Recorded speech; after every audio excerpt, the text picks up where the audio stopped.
You first. You go. Church is important to us. I grew up in Australia, obviously Ingrid in Norway, and we just grew up in church families that were always involved with church. And we just saw the impact church life and healthy community had on our family, our friends, the families around us. And it was such a blessing. So it was a real natural thing to develop a passion for church and church community. My dad actually, when I was young, bought a minibus so that he could take me and all my friends to youth. Because they were just so passionate about what church could mean to me and my brothers and our friends.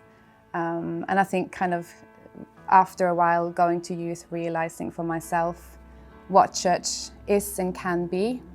And I think for me, the biggest revelation of that came when I moved to London, met Dave, who's now my husband.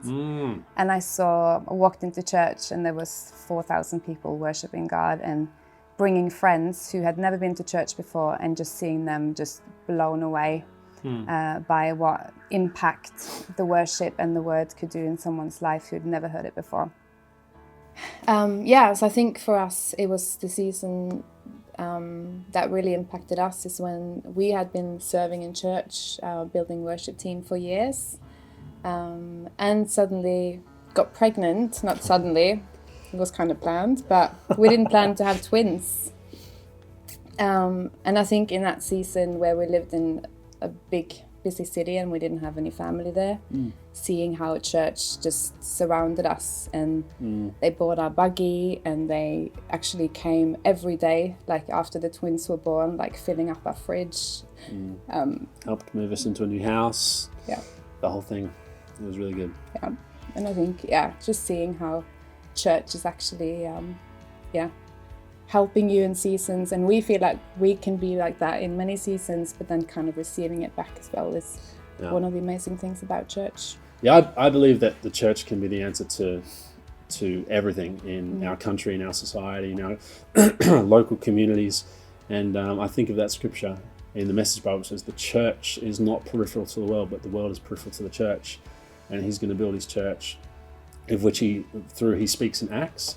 And that means he's going to use us. And I believe that the best thinkers and innovators and creators and scientists and all sorts of stuff can come out of the church. And the church can be something that the community looks to. So I'm really believing that as we keep building and as we sow in for Heart for the House, we can challenge mindsets in this country of what church is and what it can be, and also who Christ is.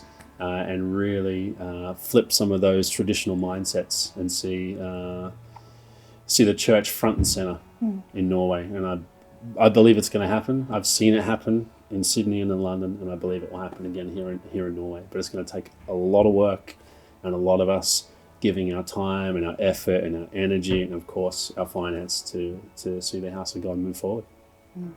In the same verse, it says, in which he speaks and acts and fills everything with his presence. And that's actually God saying that wherever we go, his presence will go with us. And what does his presence bring? It brings peace and hope and restoration into people's lives.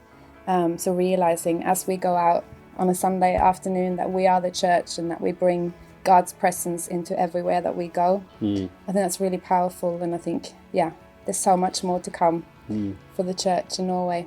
Something I would say from participating in Heart for the House for many years now in London and Sydney is that you got to have that long-term perspective of it, and you got to think long-term with your finances. So for us now, everything we do with church is a long-term perspective for our children, so that when we invest into something, whether it's with the creative team or just families or connection or friends or whatever it might be, it's about taking the long-term perspective to laying something down that our children and our children's children can build upon and take further.